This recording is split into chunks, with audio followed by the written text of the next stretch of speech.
Hey Mo, what's that thing called when Muslims build themselves up in the name of Allah? I don't know. Yeah, you do. You know the thing when Muslims go...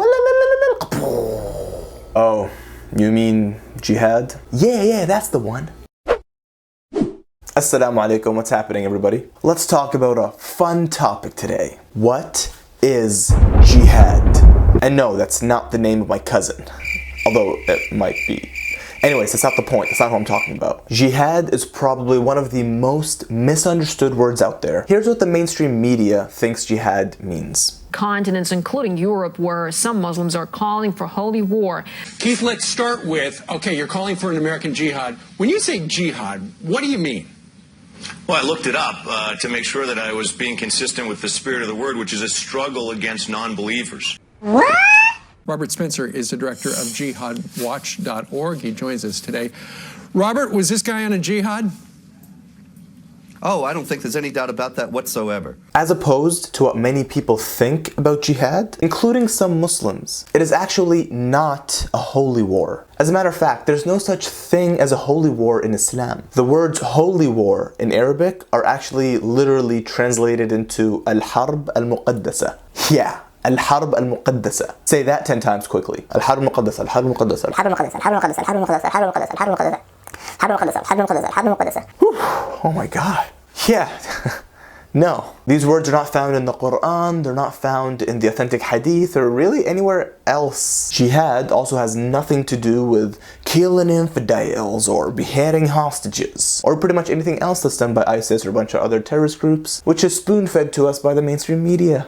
They're so nice, they like to keep us well fed on misinformation. And here's a fun history lesson for you. The words holy war were actually used by historians to describe the Christian Crusades. Just a fun fact. So back to jihad. Here is what the word literally means. It means to struggle or to strive. But towards what? Well, that's where the context is really important. The word jihad is derived from the Arabic word juhd or jahada, which means to put in effort. Now this effort, the struggle, the strive can take many forms. It can be anything from studying for an exam, working to make a living, taking care of your parents and family, changing your bad habits, such as if you smoke, if you drink, if you gamble, if you don't pray, if you backbite. You know who you are. It can be as simple as putting an effort into changing yourself. Even things like a smile or ignoring someone who's insulting you or educating someone who's ignorant. All the way to combating evil thoughts and ideas in your mind, combating anger and frustration. Pretty much anything and everything done for the sake and in the path of God, to better people's lives and for the betterment of society. All of those are considered jihad. And yes, there are some circumstances where physical violence does take place, which includes some sort of battle or warfare. And this can also be considered jihad. I'm not going to sit here and lie to you and say, no, that there's never ever any circumstances where you actually have to fight. Islam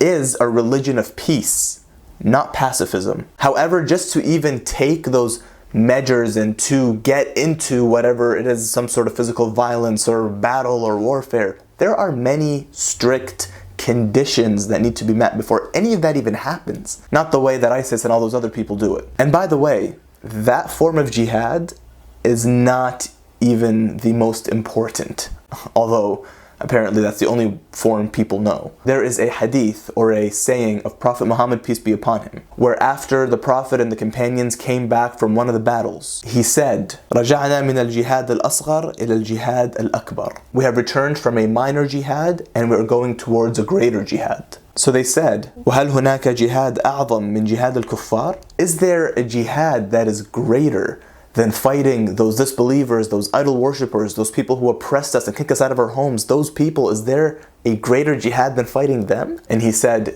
Naam, jihad an-nafs. He said, yes, the jihad against one's own desires, the struggle, the effort on oneself. Therefore, jihad, in terms of actual fighting, is only one of the many forms of jihad. Of course, it has a time and a place, but it is only applicable in very rare circumstances with many conditions. But But of course, terrorist groups love this misinformation. They equate jihad with holy wars, they use verses out of context. They try to capitalize on people's pain and suffering, yes, inflicted by foreign, Western invasions and occupations, and they will use that to recruit and build a following. And the media loves this definition of jihad, equating it to holy war and all that kind of stuff, because it gets clicks and views. It's unfortunate, but that's the world we live in. In conclusion, jihad does not mean holy war, and it does not mean going around taking hostages and killing people. Jihad is an effort, a struggle to benefit people and society as a whole. Jihad takes on many forms, so let's educate ourselves and not believe everything we see and hear on the internet or on TV. Thank you very much for watching. I hope this video helped educate people, Muslims and non-Muslims alike, about the true definition of the word jihad. And hopefully people won't be as afraid of it as they used to. Please like and share this video, and until next time, I'm that Muslim guy. Assalamu alaikum, peace be with you.